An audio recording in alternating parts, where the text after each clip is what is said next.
dimineața!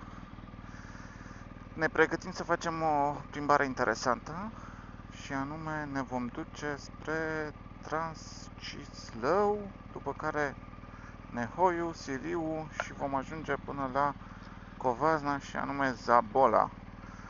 De data asta, spre deosebire de până acum, voi filma cu două camere, respectiv camera veche GoPro 9 o să o folosesc pentru anumite unghiuri, așa că sperăm să iasă o filmare frumoasă.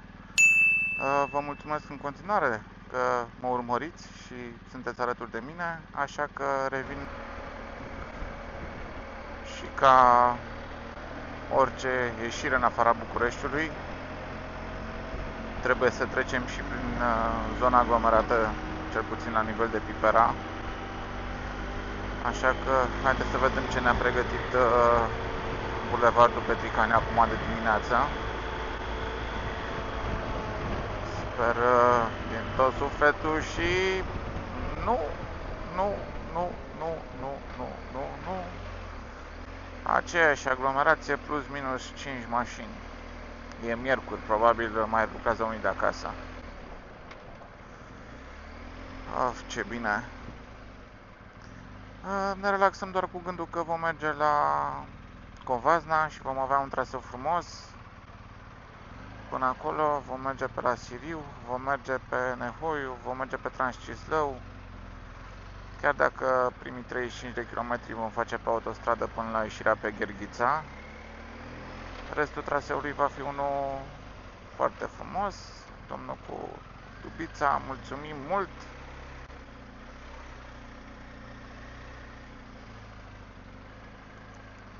Facem și nouă loc, uite, da, s-a făcut loc.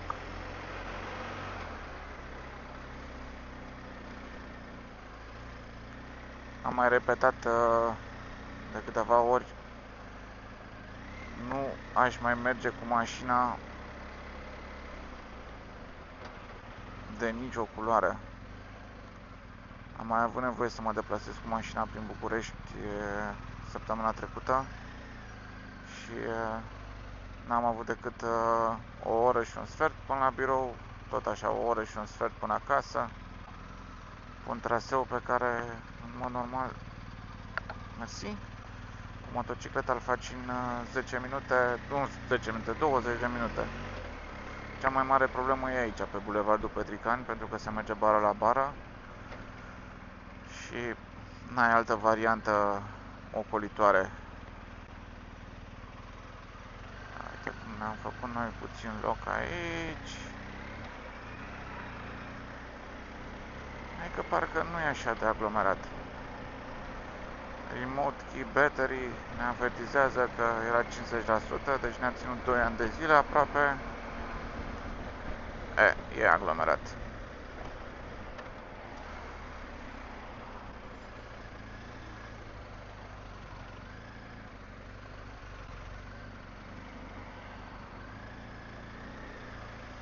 Domnul cu scuterul e cu picioarele pe jos. Probabil n-are neapărat o experiență. Îl lăsăm să meargă încet. Nu ne îmbrăgnim, pentru că un minut în plus sau minus nu face nicio diferență.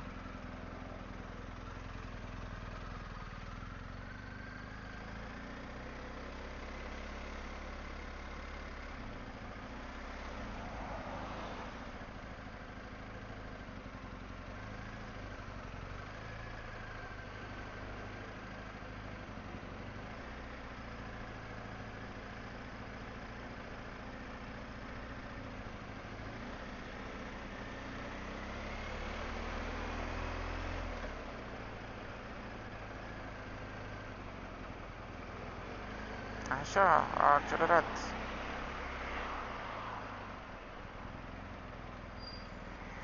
Nu vreau să-i creez presiunea.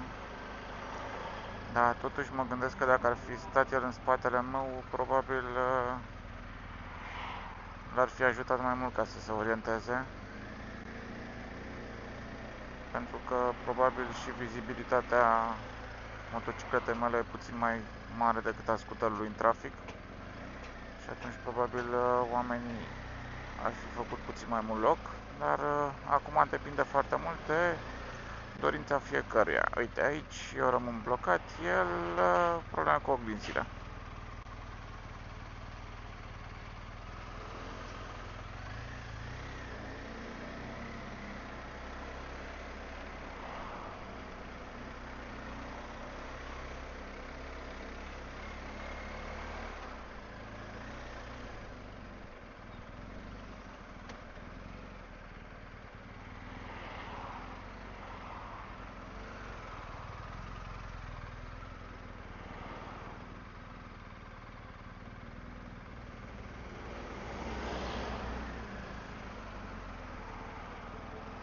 Totuși, eu zic că e bine, în general, chiar dacă mergi cu scutere care se conduc cu BU, să-ți iei totuși câteva lecții de condus, pentru că te va ajuta să te descurci mai bine în trafic și să eviți anumite situații neplăcute.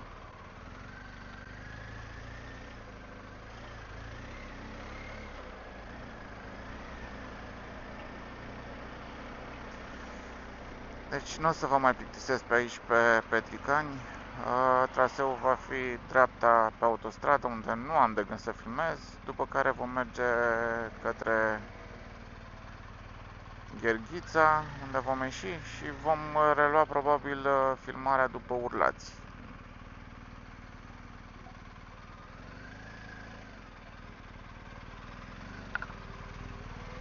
Mersi. Și am ieșit de pe autostradă la Gherghița. Bănuiesc că toți cei care sunteți motocicliști știți zona asta sau știți ieșirea și nu numai motocicliști, pentru că e drumul spre Tohani, spre Ferma Dacilor, spre Mizil, cel mai aproape din București. N-a fost foarte aglomerată autostrada, în schimb puțin înnorat, aici văd puțin soare, 19 grade. Nu s-au anunțat ploi, astăzi sunt îmbrăcat destul de ciudățel, am plecat în blugi, n-am mai plecat în blugi de foarte mult timp, adică blugi în general le-am folosit doar în oraș, dar nu știu ce mi-a venit de dimineața. Așa că sper să nu avem probleme cu ploaia sau cu altceva. Bine, avem echipamentul de ploaie, dar n-am chef să mă îmbrac cu el. De aici ne îndreptăm spre Urlați, unde vom face o pauză de alimentare și vom continua mai departe spre Sibiu. Și ne îndreptăm spre Urlați, iar aici se pare că s-a descoperit o autostradă construită pe vremea romanilor. Glumesc, pe aici o să treacă, din ce văd eu, A7, care se duce spre Buzău și se leagă cu autostrada București-Ploiești. Deci țineți aproape, pentru că în câțiva ani de zile o să ne plimbăm pe autostrăzi în România. Mă bucur că apuc să trăiesc și asta. De lucrat se tot lucrează, așa că am încredere că la un moment dat se vor finaliza și se va mai simți așa o mică diferență în trafic.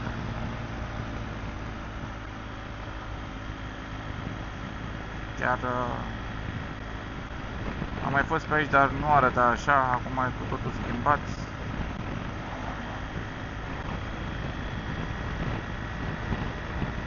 Să vedem în cât timp pot termina-o, un an, doi. Așa, la prima impresie, ia să vedem.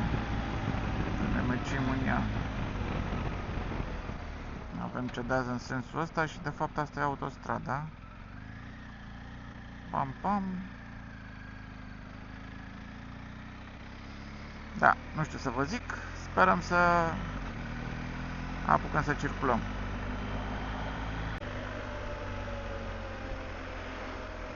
Doamnelor și domnilor, bine ați venit în Urlați. Am intrat în Urlați. Aici putem să facem pentru că, în general, în rulați, asta este comunicarea de bază.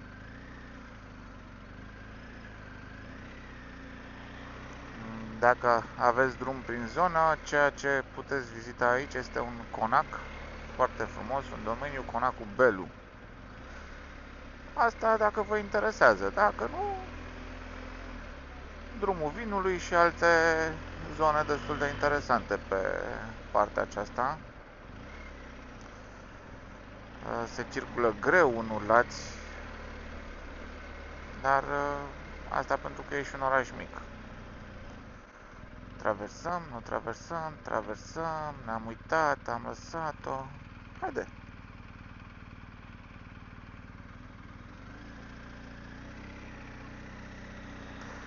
Nu mai vrea să se bage, mânca un covrig, probabil de Buzău.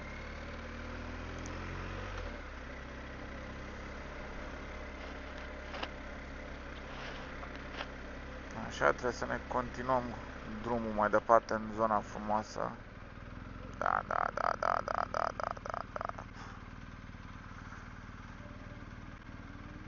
Vedeți, așa se conduce regulamentar.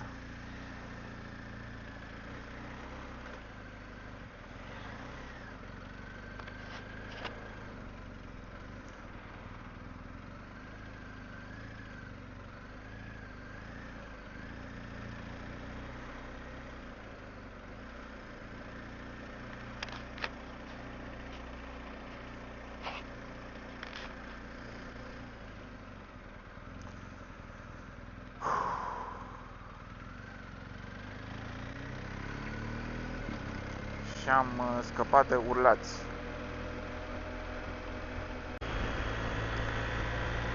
Traseul pe zona asta după Urlați e unul foarte interesant, plin de viraje, se merge destul de mult prin localități. Asfaltul e decent, să zic așa, la ieșire din Urlați se lucrează puțin și e un semafor, dar în schimb chiar a fost interesant până aici. Mai departe o să ne ducem spre Transcislău. Asta bănuiesc că știți deja cum arată pe acolo. Vreau doar să vă zic că de obicei se merge în Transcislău, se vine ori din Măgura și se face întoarcerea, ori se vine din Tohani, mai puțin din zona Urlați. Dar chiar merită, e spectaculos traseul. Încă nu s-a instaurat toamna, să avem acel colorit specific și totul încă este verde. Foarte, foarte frumos. Vă recomand să veniți pe zona aceasta. Să vă las niște imagini așa cu niște case sau palate. Deci îmi scapă de ce ți-ai construi așa ceva, că bine, probabil e o altă cultură, e o altă gândire, e o altă logică. Avem aici colecția impresionantă de lei și mai întâi construim poarta, după care casa pe care nu o finalizăm, nu dormim în ea, nu știu.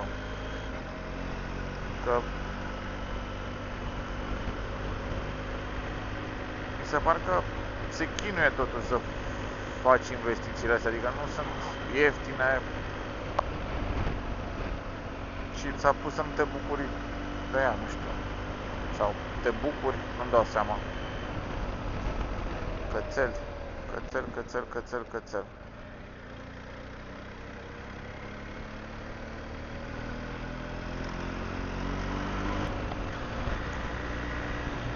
Cum am trecut din Prahova în Buzău, se simte calitatea asfaltului îmbunătățită.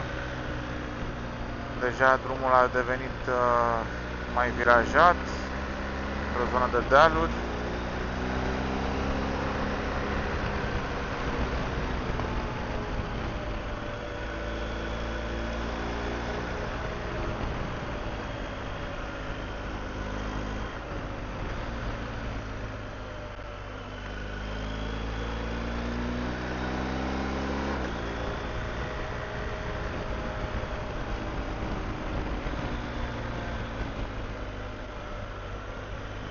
Da. Deci deja distracția începe.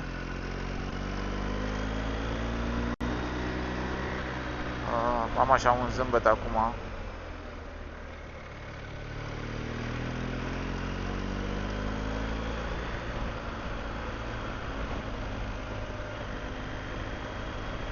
Da, n-are cum să nu-ți placă. Și cu mașina cred că e interesant, numai că probabil senzațiile sunt mai intense pe motocicletă.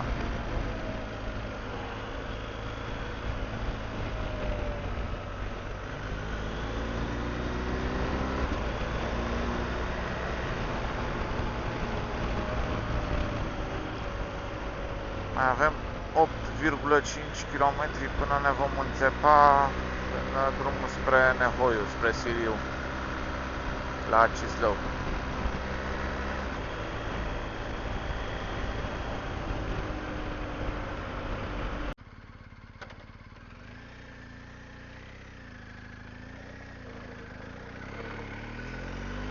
Și începem intrarea în Transcislău. Avem o parte de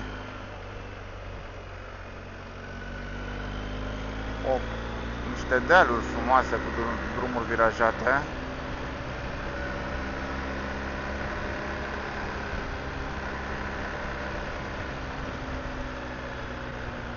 Cam de aici începe povestea frumoasă în pădure.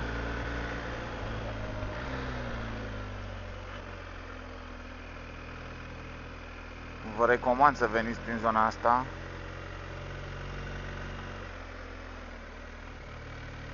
Te poți bucura enorm de mult de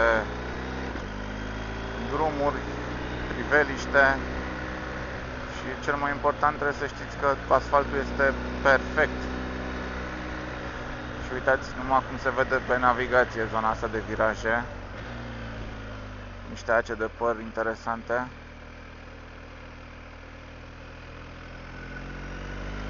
O să încerc să iau și niște cadre cu camera 2 pentru că am mutat-o la nivel în altă parte, să vedem cum se vor vedea, dacă pot fi folosite.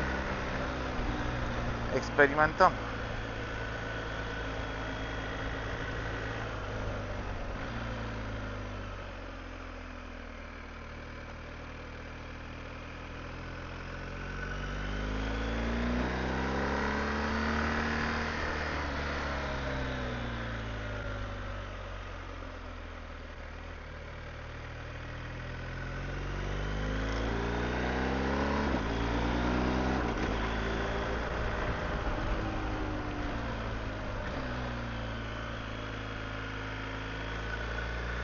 Nu ai cum să nu te bucuri.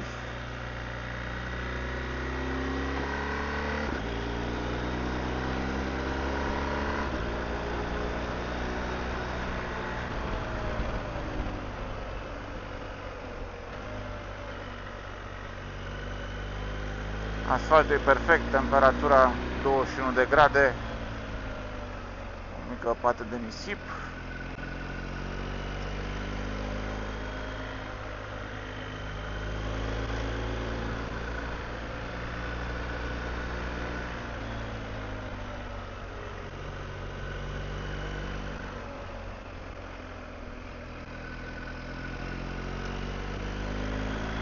Și ce aș vrea să vă povestesc este legat de ce vreau să fac weekendul viitor.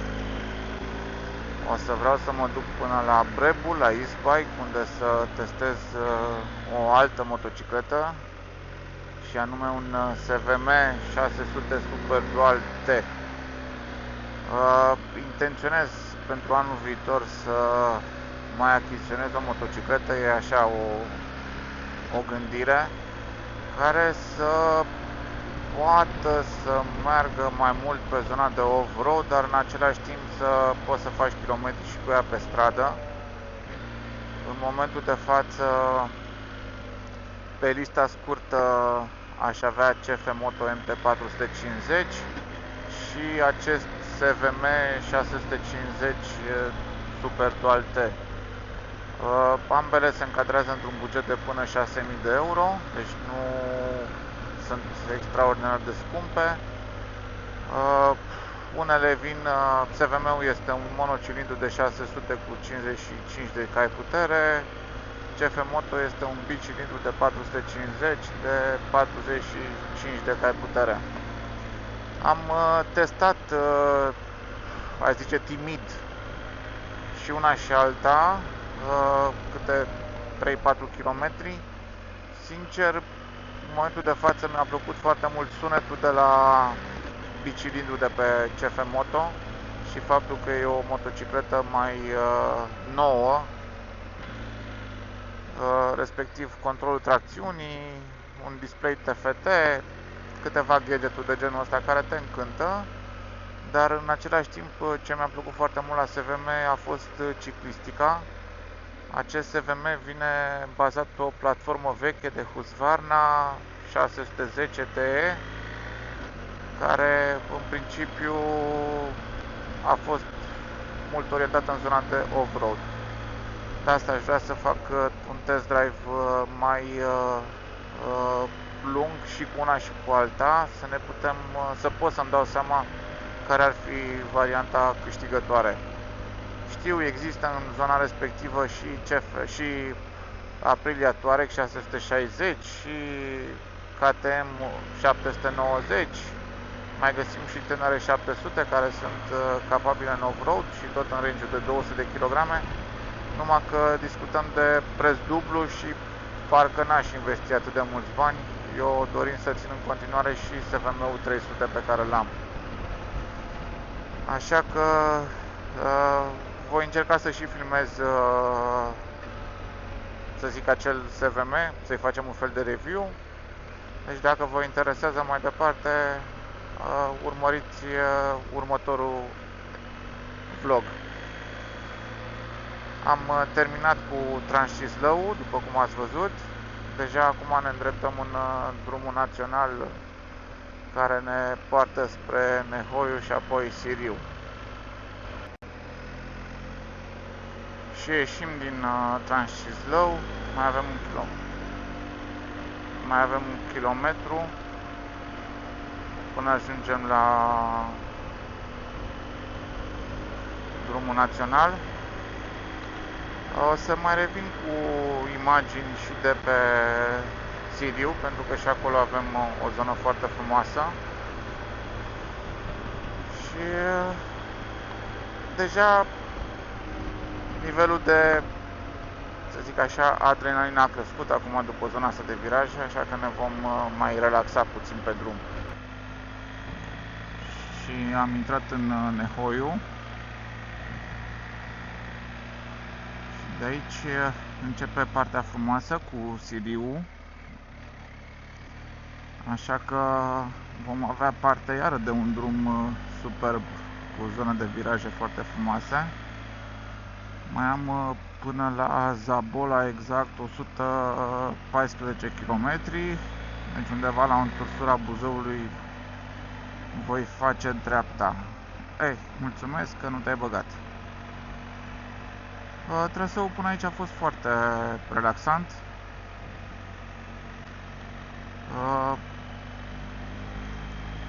Chiar mă gândeam acum dacă cu o motocicletă cu o cilindră mai mică sau o putere mai mică cu altă ciclistică este tot la fel de captivant, dar cred că da.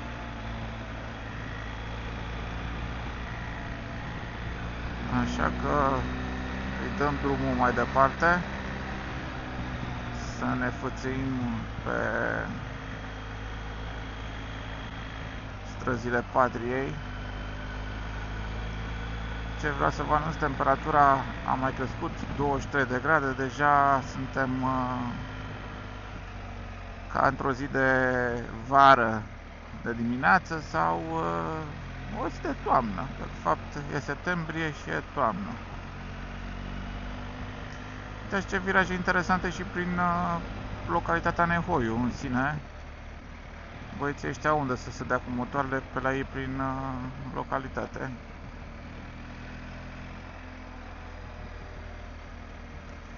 Poate avem și noi în București așa.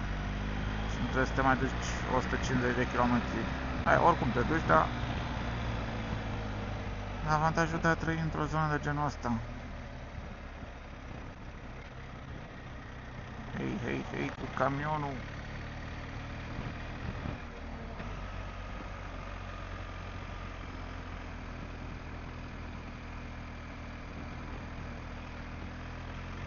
Și de aici începe zona frumoasă.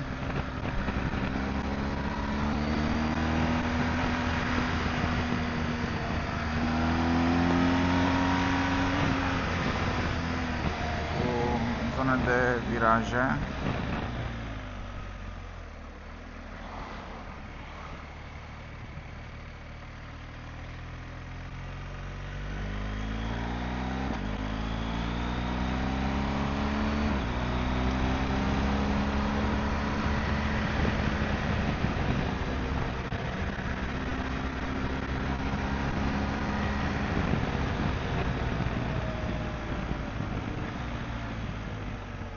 Parcă avem un semafor mai în față, nu știu dacă se mai lucrează sau nu se mai lucrează. Ultima oară am venit pe aici când am avut un eveniment în luna mai la Covasna.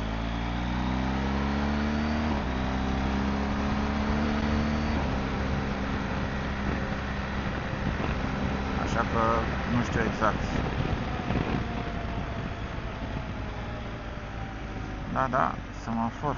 Ups! Și ne ducem noi aici în față.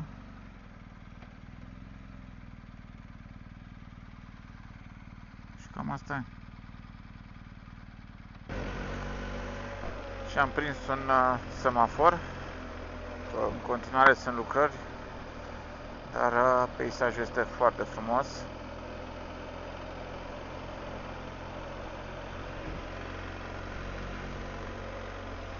Chiar că arată superb. Cum să nu te distrezi, uite și băieții aici, frumos.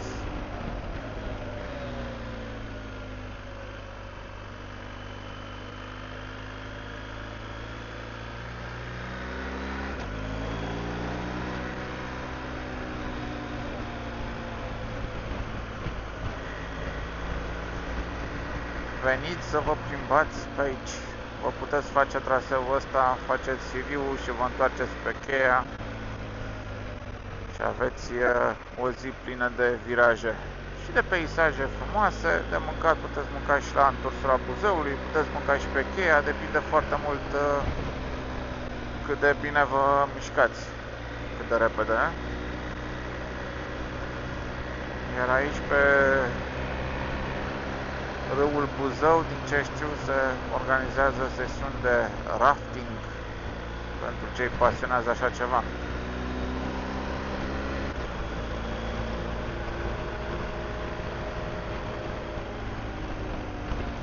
A început să crească și zona asta cu pensiuni, cu zona de cazări, zona de activități. Până la urmă, dacă stai să te gândești, e la 150 de km de București, cam asta e distanța. Deci nu e foarte departe.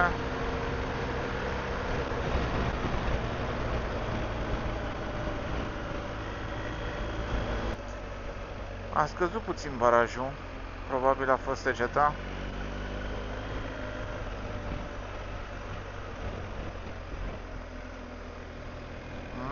Cam frumos. Still in Romania.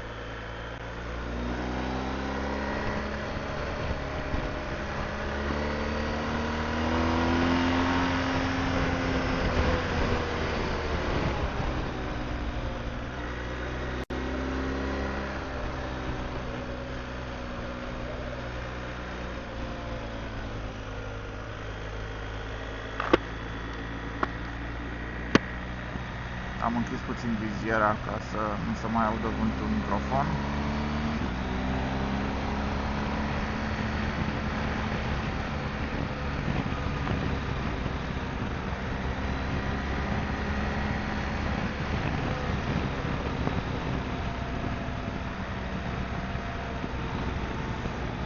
sunt mulți motocicliști, dar pe de altă parte e și o zi de miercuri, așa că probabil mulți vin în weekend. Dar în timpul săptămânii erau mulți motocicliști turiști care veneau și se plimbau prin România. Probabil faptul că ne apropiem de final de septembrie, suntem totuși pe 25 septembrie, mai evită acum sau că am terminat concediile și la ei.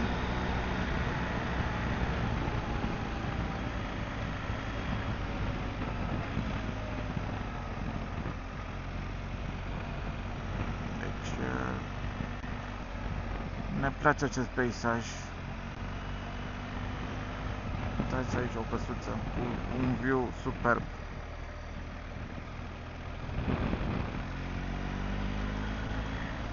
Sau pământ de vânzare, dacă doriți.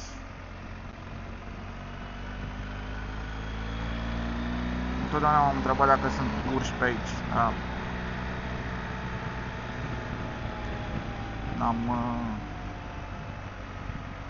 Nu știu. Au, încă un semafor.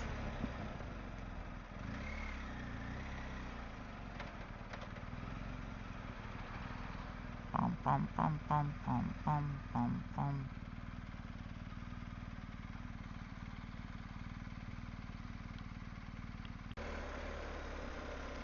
Viaduc stânga Teherău.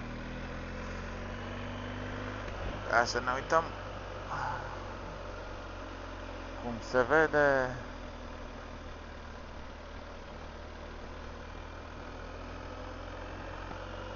Nu știu cât de mult se vede pentru că și e vegetația asta în stânga, dar există mici licăriri a lacului printre copaci.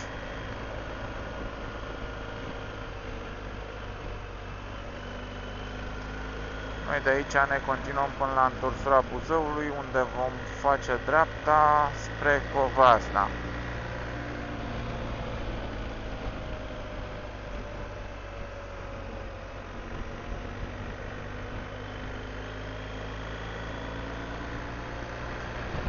Așa că mai revin pe parcurs. Și ieșim din întorsura Buzăului, mergând spre Brașov, dar bine, aici avem două variante spre Covasna, putem să mergem spre Brașov, intrăm în centura Brașovului și ieșim spre Sfântul Gheorghe, traseul convențional, cred că e puțin mai lung, sau varianta pe care ne dă și navigația 103B. În 14 km vom face dreapta și vom ieși undeva pe drumul care leagă Covasna de sensul giratoriu, pe unde faci dreapta din drumul național. Nu știu dacă m-am făcut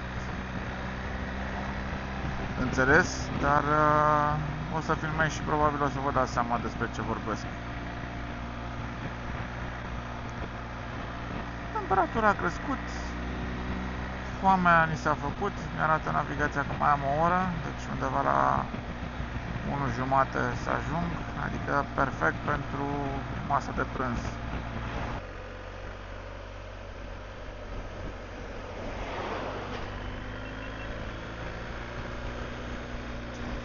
Încă mai avem o bucată destul de virajată,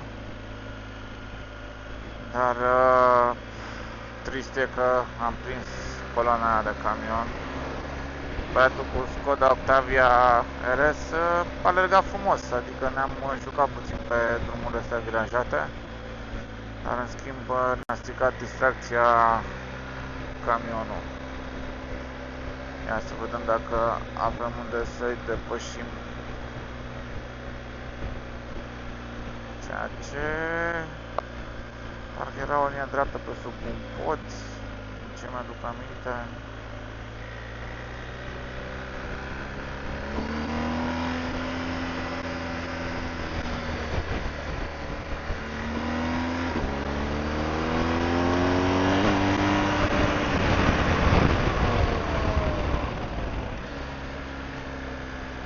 Asta era.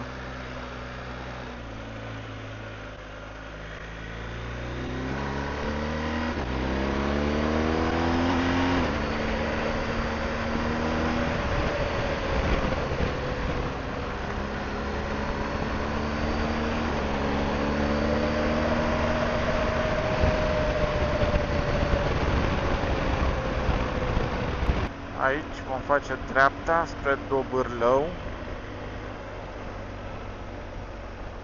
astfel încât nu mai mergem prin Brașov, sau bine, nu neapărat prin Brașov, te băga prin Preșmer. Mai avem 49 de kilometri până la Zabola Estate, deci mai puțin de o oră. Iar pe aici drumul e destul de interesant, în sensul în care, chiar dacă este plat, că suntem în Podiș acum, destul de multe viraje prin satele acestea, așa că nu e o corvoadă să mergi pe el, ci din contră îți oferă senzații foarte ok.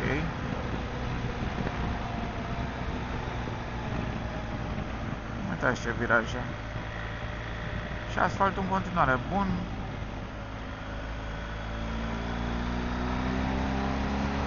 E un drum județean 103B.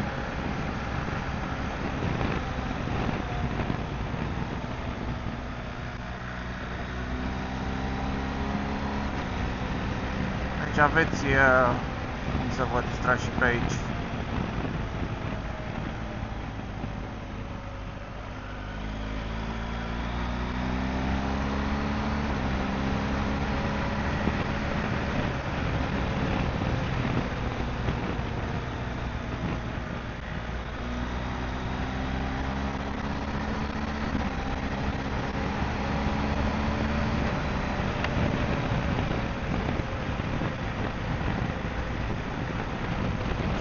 Am intrat iar în județul Covasna.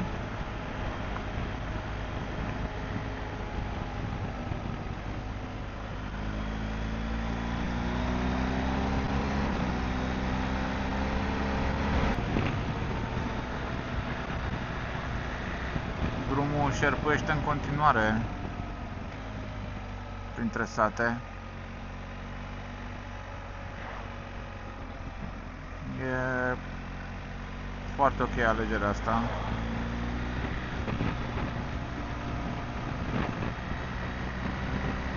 Mai puțin faptul că m-am cam umplut de insecte, dar nu mai avem mult și curățăm casca la cazare.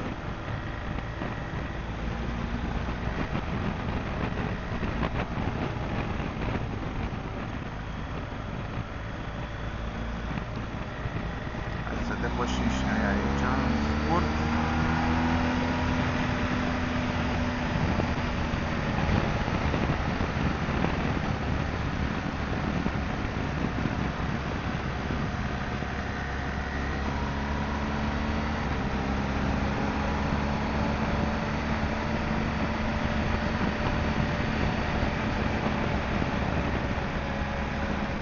Și în 1,4 km vom face dreapta.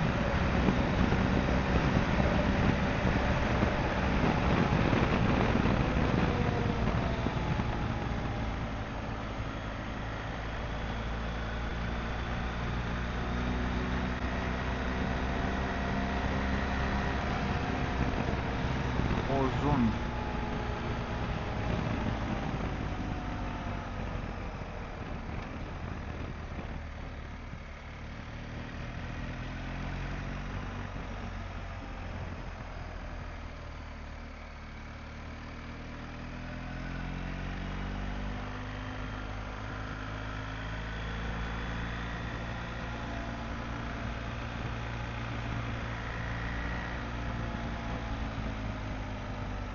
Ce casă aici frumoasă!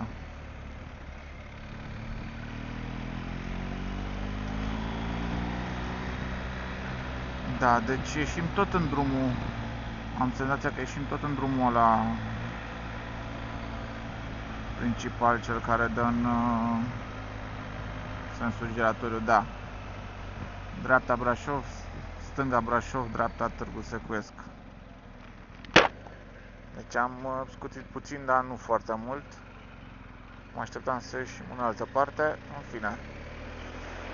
De aici bănuiesc că traseul știe toată lumea, o să ajungem la Petrom, iar în sensul giratoriu vom face dreapta. Mai avem 7,8 km până acolo.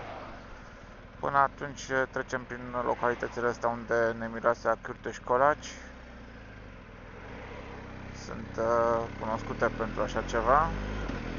Și, bineînțeles, cartofi, dovleci și alte produse. Aici trecem în localitatea Reci. Și ce e frumos aici, că avem un lac. De jur împrejurul lacului ăsta avem o grămadă de căsuțe din lemn. Nu știu dacă sunt de închiriat sau nu, dar bănuiesc că în principiu da. Uitați-vă și voi aici. Deci dacă vrei o escapadă la pescuit, bănuiesc că trebuie să ai și această aplecare asupra pescuitului. Cred că poți să vii aici să te distrezi într-un weekend. Lacul e destul de măricel, adică nu cred că vă înghesuiți prea mult pe malul lui.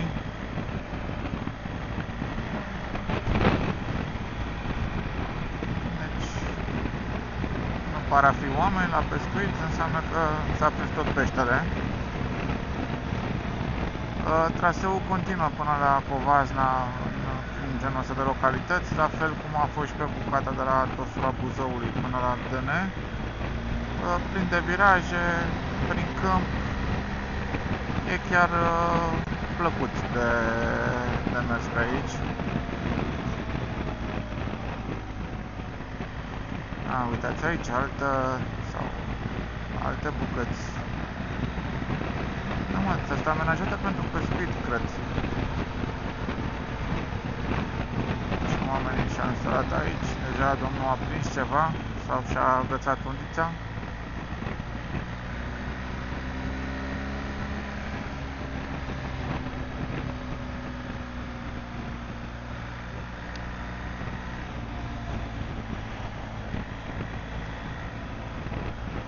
Mai am o variantă pe care vreau să vă arăt. La un moment dat, ca să nu trecem prin Covasna, putem să mergem pe un... nu e centură, dar e un drum de off-road pe care putem să-l parcurgem, care ocolește orașul Covasna. Așa cum vă spuneam, vă mai arăt o bucată de off-road din propriu spus. E un macadam, un pietriș care ocolește puțin Covasna. Normal mai am 2 km până la Covasna și cred că eu, nu curba asta, în următoarea trebuie să facem stânga și nu mai trecem prin localitate. După cum vedeți, ne-am și pregătit, am dat în Enduro Pro. Mamă, ce joacă!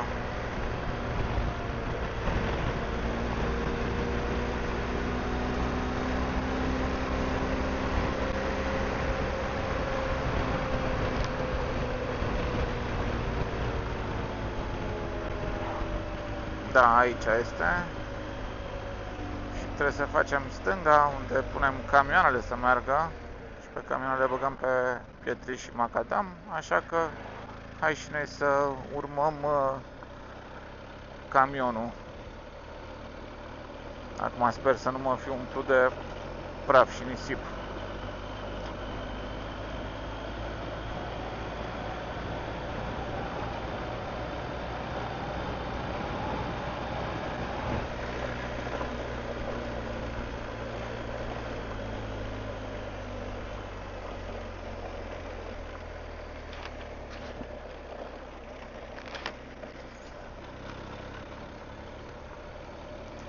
E distractiv.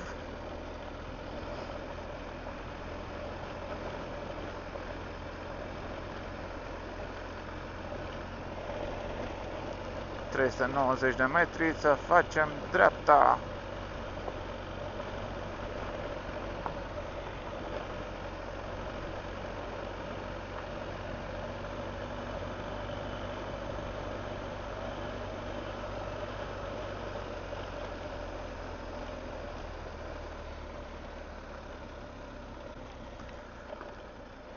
Sau nu, că nu mergeam în centru, tot în față. Mai mergem pe off-road, așa că spre Târgu Secuiesc.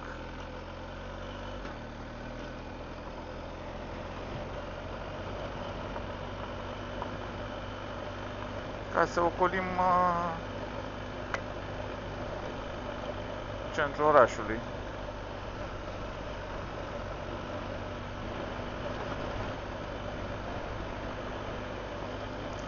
Pot să vă zic că mi-e dor de GSTT și de experiența aia.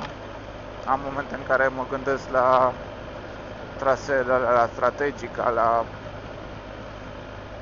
tot ce am făcut pe acolo.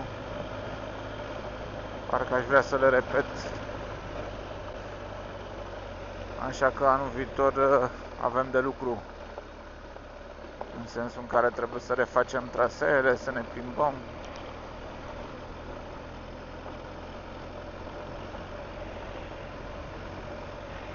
Și aici dreapta, ca să nu mergem până în câmp. Pam, pam, pam, pam.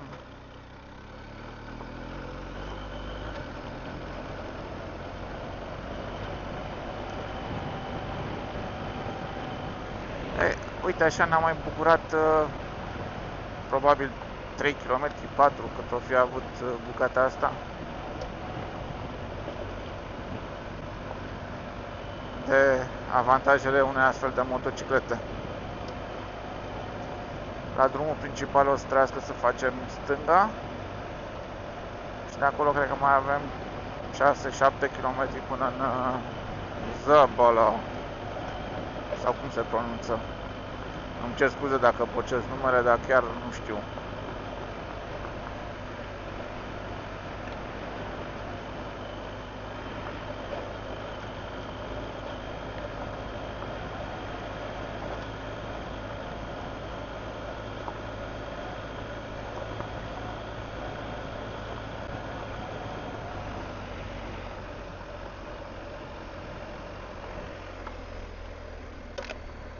Pam, pam, pam.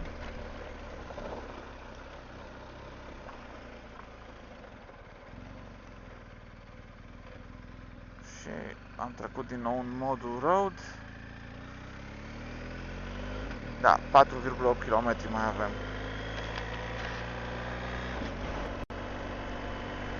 Și cam asta a fost, să zic, tura de astăzi. Mai avem vreo 3 km până la cazare. Mergem la Castela Zabola Estate. Dacă v-a plăcut, aș aprecia un like.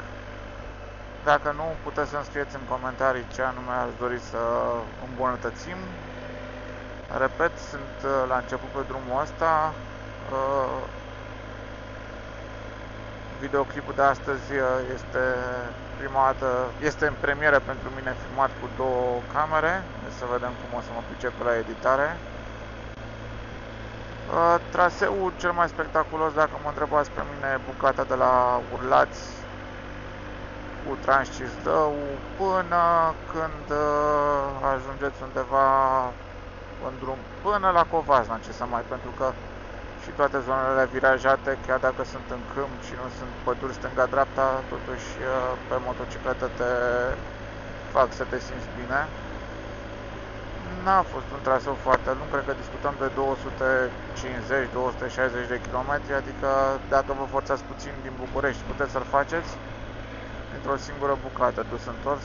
Am cunoștințe care au făcut acest lucru.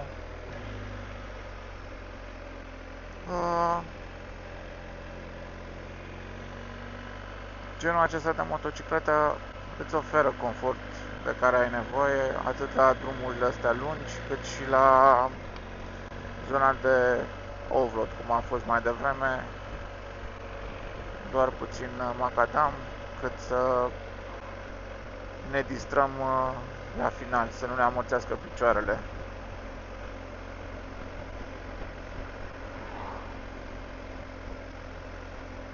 Aici trebuie să facem dreapta.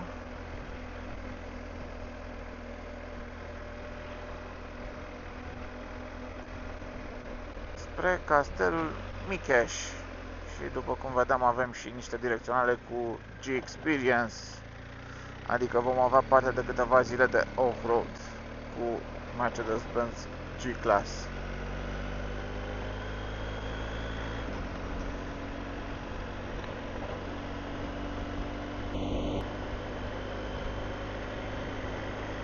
Deci, repet, plimbați-vă, dacă aveți timp, mergeți cu motocicleta, zâmbiți, e mult mai relaxant decât stați într-o mașină, ai alt tonus ulterior și așa cum m-am obișnuit sau ne-am obișnuit împreună, vă mulțumesc mult pentru că sunteți alături de mine și vă urez în continuare asfalt uscat sau eventual